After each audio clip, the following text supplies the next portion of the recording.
45쪽입니다. 이사야 64장 1절에서 4절까지의 말씀입니다. 이사야 64장 1절에서 4절까지 말씀 교독해서 읽도록 하겠습니다. 원하건대 주는 하늘을 가르고 강림하시고 주 앞에서 산들이 진동하기를.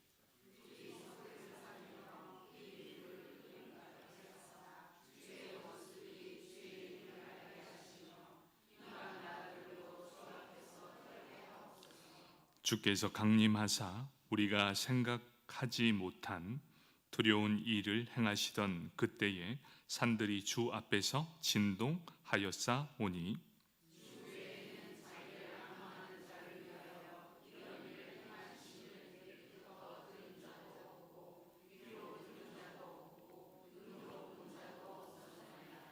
아멘. 3여전도에 나오셔서 득송하시겠습니다.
아멘. 감사합니다. 우리 3여전도회가 부르셨는데 오늘 우리 제목과 비슷한 것 같아요. 그렇죠? 우리 하나님이 일하시는 우리 3여전도회 되기를 우리 다시 한번 힘차게 박수로 격려하겠습니다. 감사합니다. 오늘 우리 이사야 64장 1절에서 4절까지 말씀을 읽었습니다. 하나님으로 일하시게 하라 라는 제목을 가지고 함께 은혜를 나누도록 하겠습니다. 우리 말씀을 듣기 전에 우리 옆 사람 바라보면서 이렇게 인사하겠습니다. 당신을 위해 기도하겠습니다.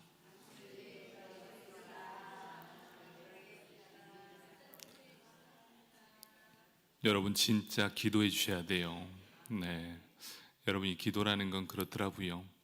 내 자신을 위한 기도만 하는 사람이 있고 내 기도를 뛰어넘어 다른 사람을 위해 기도하는 사람이 있고 그 기도를 뛰어넘어 교회를 위해 기도하는 사람이 있고 그것을 뛰어넘어 나라를 위해 기도하는 사람이 있으며 그것을 뛰어넘어 전 세계를 위해 기도하는 사람이 있다는 것입니다.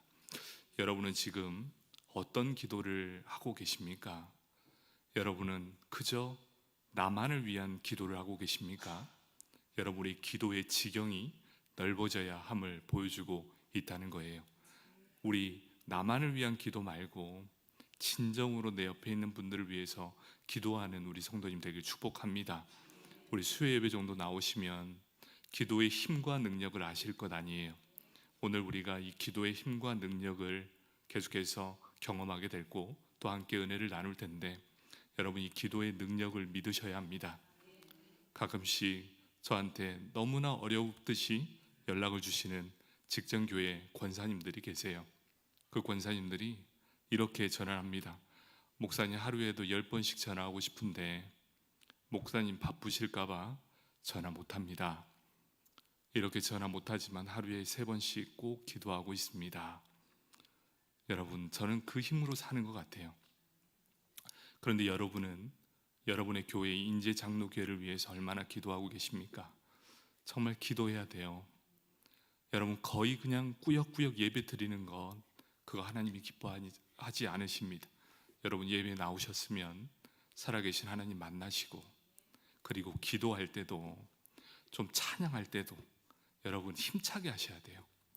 교회가 사는 힘과 능력은 무엇이냐면 예배를 드리는 태도, 그리고 기도하는 능력에 있으며 찬양을 드리는 기쁨에 있는데, 여러분 어떻습니까? 이제 우리가 1년을 다 결산해 보는 시간인데, 여러분은 과연 얼마만큼 성장을 했고 내년이 얼마나 기대가 되십니까?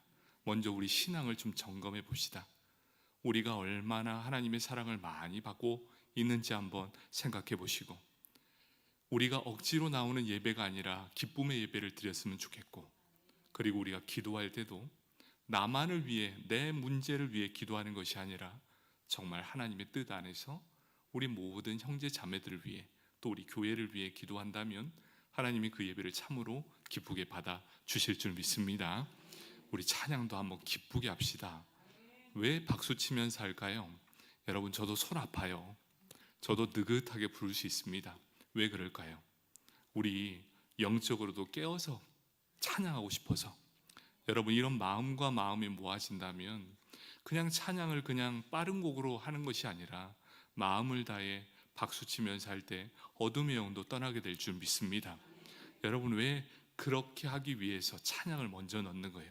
우리의 마음과 생각을 하나님 주관해 달라고, 어둠의 영 떠나게 하시고 하나님 예배 가운데 임재해 달라고.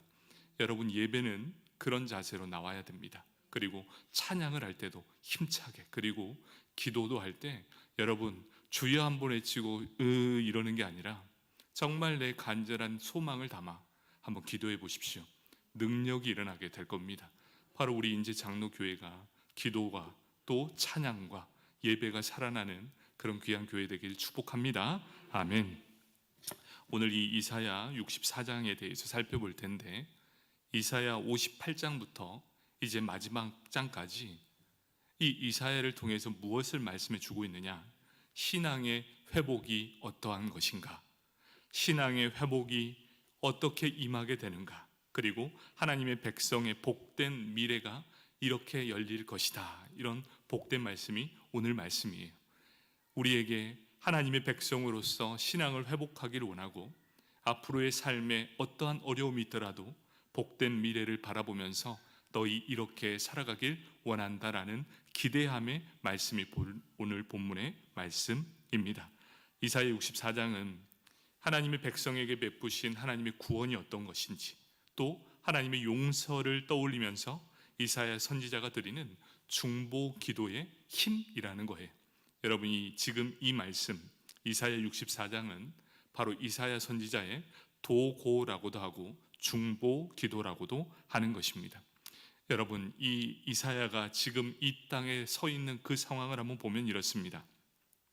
거룩한 성 시온을 비롯해서 하나님의 백성의 성읍들이 다 황폐해져 버렸다는 것이지요. 무엇보다 이스라엘 백성들이 하나님을 예배하고 즐거워했던 그 거룩한 그리고 아름다웠던 예루살렘 성전이 불에 타버려 사라지는 현상도 일어나게 되었다는 것입니다.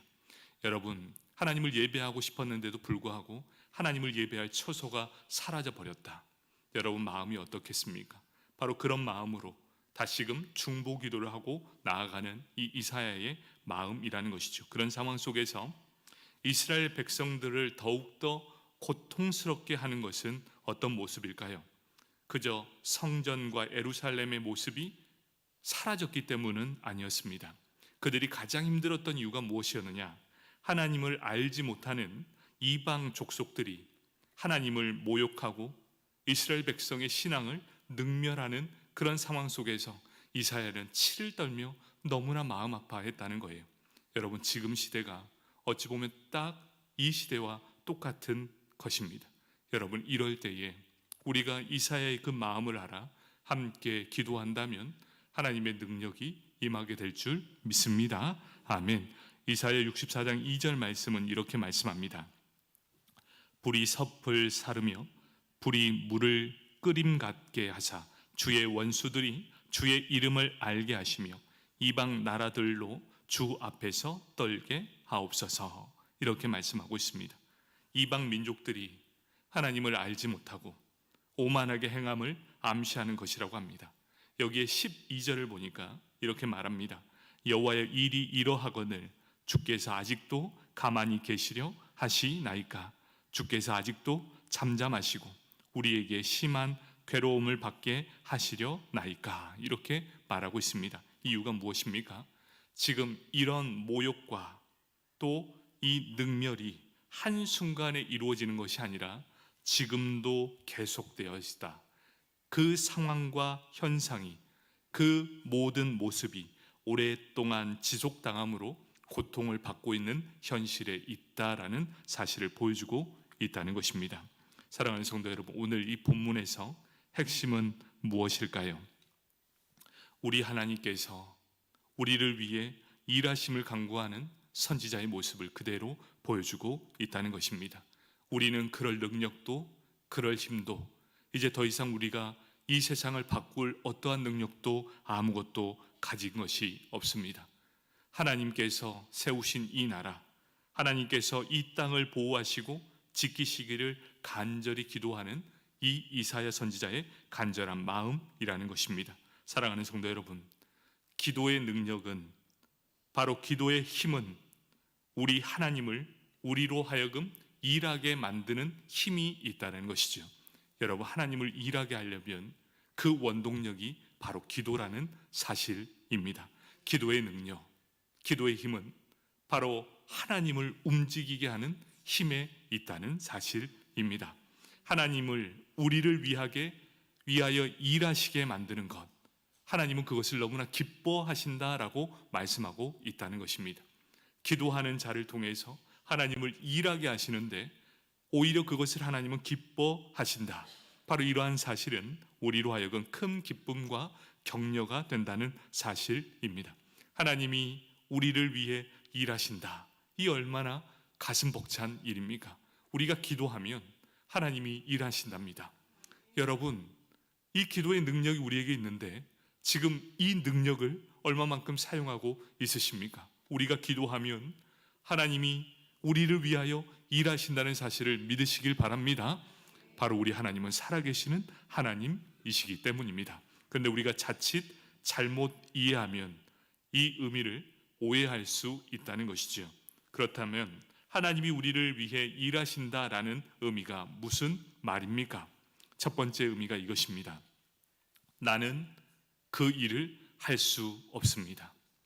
여러분, 우리가 벼랑 끝까지 딱 몰려보면 이 상황이 어떤 상황인지 알 겁니다.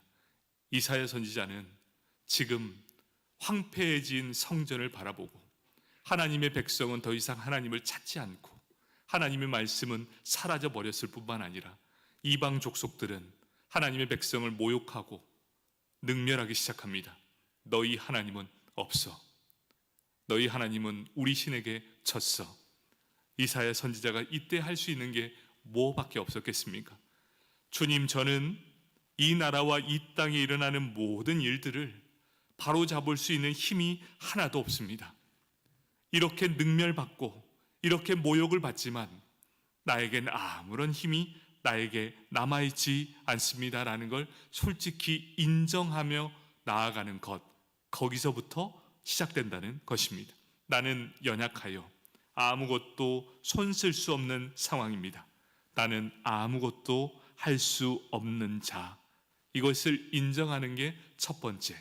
여러분, 모든 기도의 시작은 내 모든 것을 내려놓음으로부터 시작된다는 것을 잊지 말아야 합니다.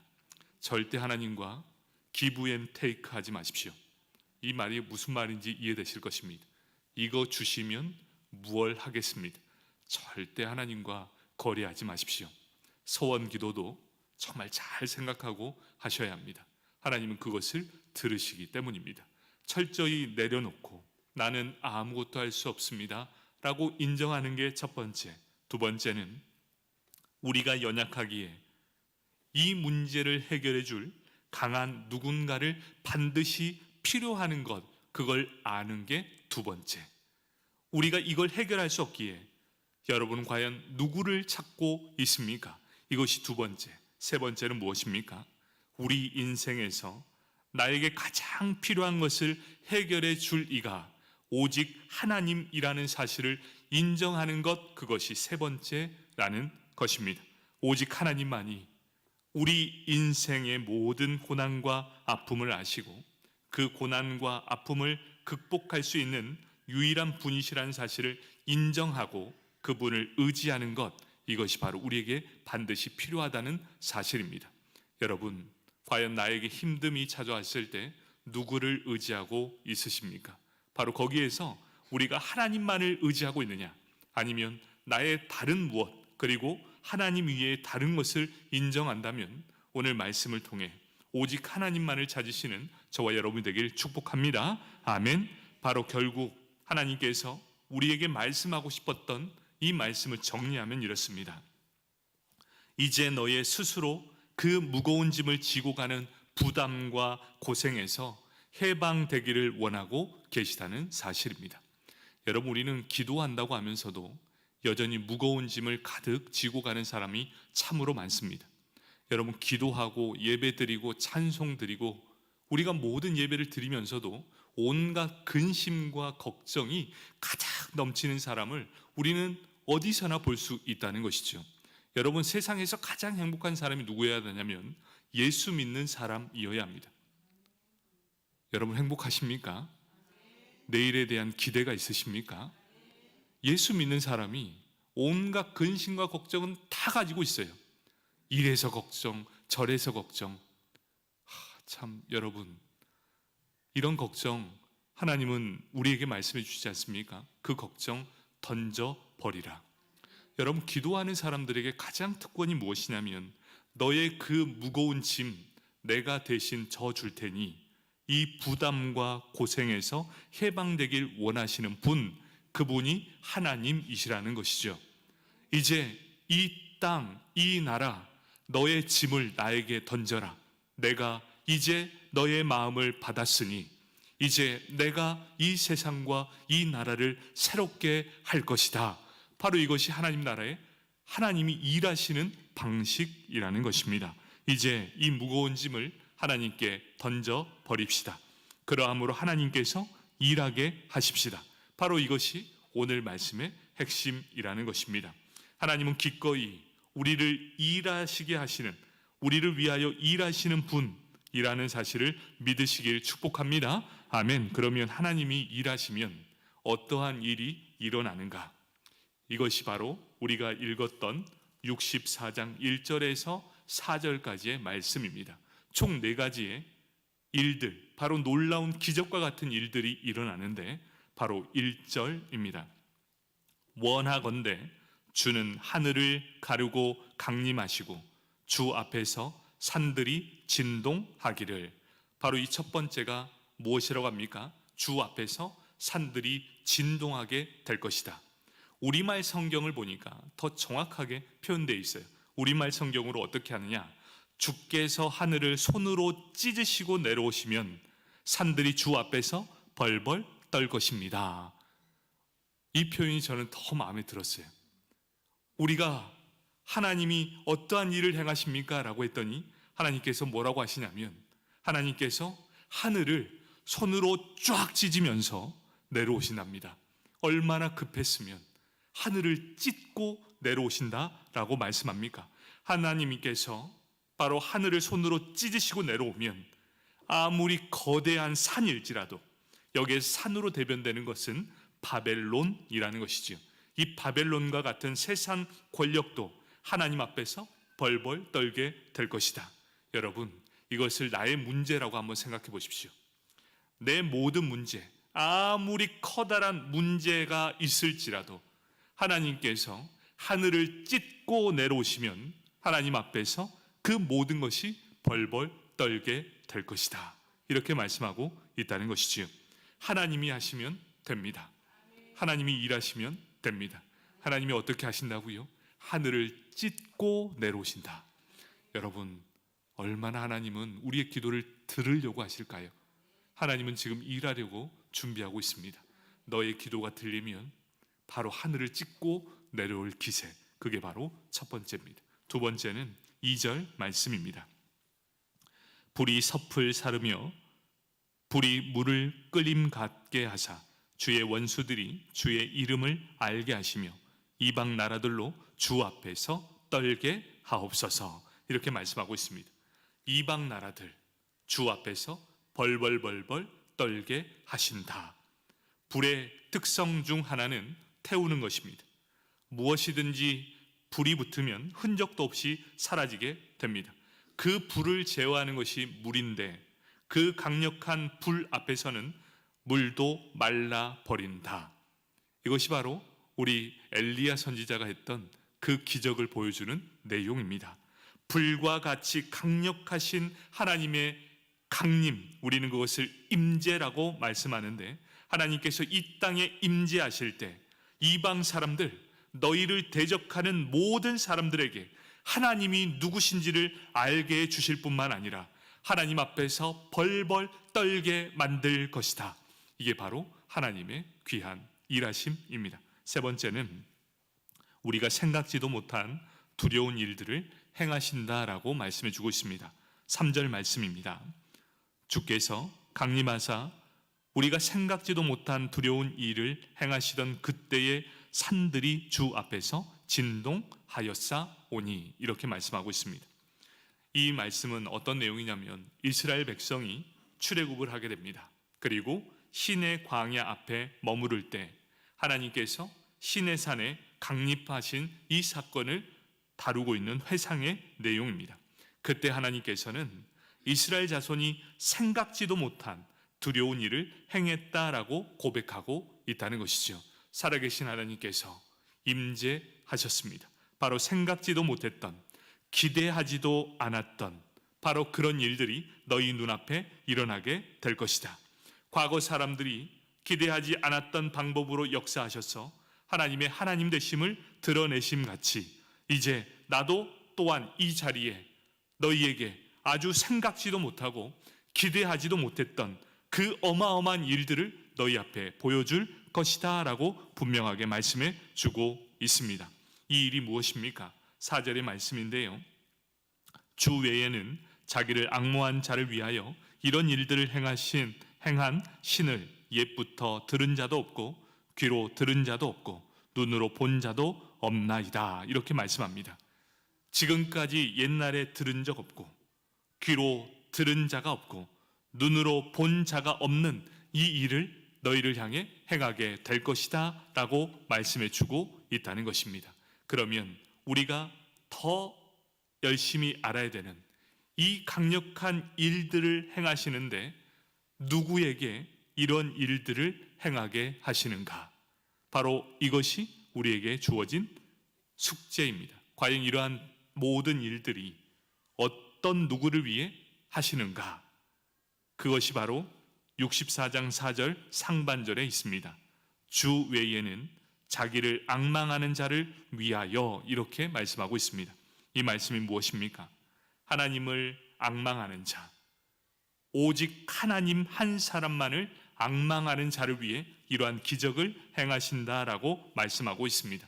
앙망하다, 이것은 히브리어 하카라는 단어입니다. 이 하카는 무엇이냐? 기대하다, 대망하다, 고대하다. 하나님의 역사하심을 기대하는 자, 기다리는 자, 대망하는 자, 이 모든 사람들을 위해서 하나님은 하늘을 찢고 내려오셔서 모든 만물을 두려움에 떨게 만드신다라고 분명히 약속해 주셨습니다. 하나님은 주를 기다리는 자, 그리고 주를 기대하는 자들을 하나님은 이 모든 일을 행하게 될 것입니다. 여러분, 기도하면 우리는 기다릴 수 있습니다. 그리고 기대할 수 있다는 사실이죠. 여러분, 기도하는 사람들에게는 내일에 대한 희망이 있습니다. 그게 바로 우리는 기대이고 소망입니다. 여러분, 내게 주어진 상황 속에서 낙심하는 것이 아니라 내게 주신 하나님의 은혜를 세어보십시오. 그 얼마나 감사의 제목이 넘쳐난지 모릅니다. 여러분, 내 삶이 자꾸만 우울해지고 낙심이 될 때 여러분에게 행할 수 있는 팁을 주자면 바로 감사의 일기를 쓰는 겁니다. 눈을 뜰 때나 눈을 감을 때 나에게 주신 하나님의 은혜를 한번 적어 보십시오. 이 얼마나 아름다운 일기장이 되는지 모릅니다. 여러분, 낙심되고 내 삶이 더 이상 살 소망이 보이지 않는 그 삶 속에도 하나님이 주신 은혜를 생각하며 한번 적어 보십시오. 나에게 살아갈 수 있는 힘 주시니 감사하고, 나에게 가족 주시니 감사하고, 왼수 같은 남편 주심에 감사하고, 왼수 같은 아내 주심에 감사하고. 여러분, 왜 그런 줄 아십니까? 살아갈 힘이 되거든요. 또 왼수 같은 사랑스러운 자녀 주심에 감사하고.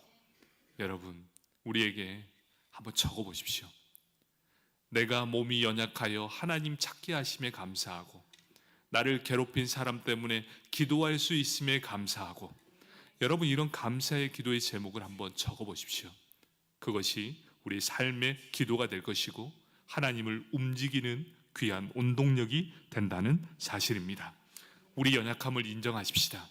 우리 힘으로 할 수 있는 게 뭐가 있겠습니까? 우리나라를 보십시오. 아무리 애써도 우리 힘으로 될 수 있는 게 없습니다. 그래서 우리는 하나님을 찾습니다. 주여, 이 나라를 불쌍히 여겨달라고. 우리 가정도 마찬가지 아닙니까? 내 뜻대로 되는 게 하나도 없지 않습니까? 자녀들이 여러분 뜻대로 되던가요? 안 되면 어떻게 해야 됩니까?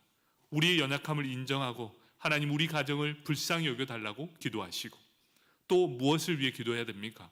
우리 교회를 위해. 우리의 힘으로 할 수 없습니다. 주여, 우리 교회를 불쌍히 여겨달라고 함께 기도해야 되지 않겠습니까? 우리 함께 오늘은 우리 나라와 우리 교회와 우리 가정을 위해서 함께 기도하도록 하겠습니다. 우리 함께 이 시간 합심해서 기도합시다.